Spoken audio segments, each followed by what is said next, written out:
Welcome to the Ovani Audio Occlusion plugin for Unreal tutorial for both setup and usage. Here I've got my Unreal project browser in the target version of Unreal.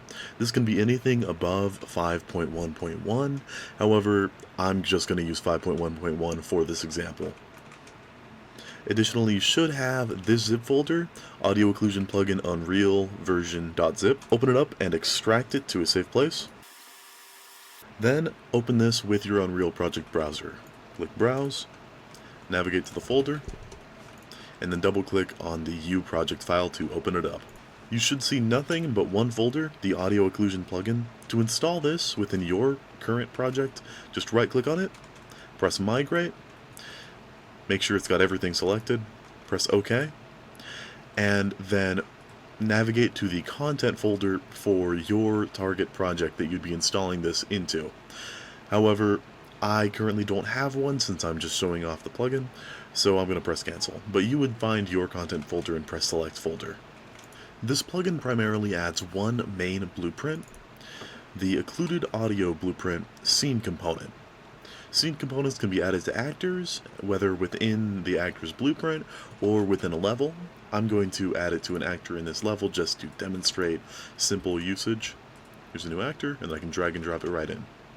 You can assign a sound wave for it to play. I'm just going to choose the default music, along with volume, pitch, priority, UI sound, sound effect chain, data, if it should autoplay when the level loads / actor spawns, whether it should loop or not. These are common audio settings, though the interesting stuff is in the occlusion settings. We've got an audio range, a scanned collider type list, and some ignored actors. The audio occlusion works off of a simplified voxel version of the world, based off of the collision around the audio source. This scanned collider types list is a whitelist of collider types that will be used for the audio simulation, while the ignored actors list are actors that won't be noticed by the audio source. To actually visualize how this audio source is going to sound, you'll need to open up this editor widget, audio_occlusion, right next to the blueprint. Right click on it, press Run Editor Utility Widget, and now, when you've selected your component / actor containing it, it will show all of the voxels that it's detected, and it will simulate against, along with the range of the audio component. We can turn this up or down. A higher range requires for there to be more voxels and more simulation. So usually I keep this somewhat low. And then you can change the fidelity and also kind of the range of the component by just scaling it.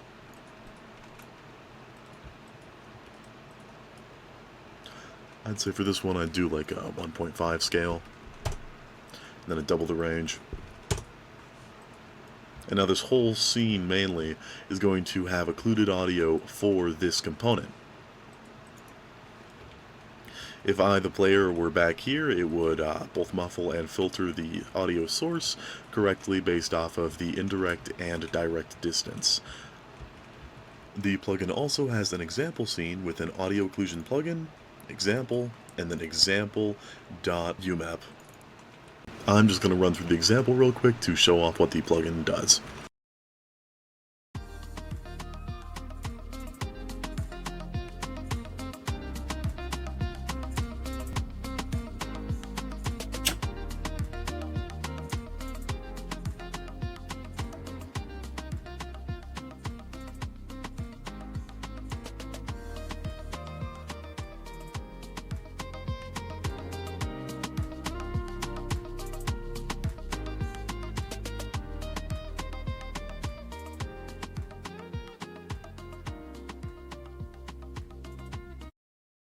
Since this plugin is fully dynamic, it doesn't require any baking nor caching.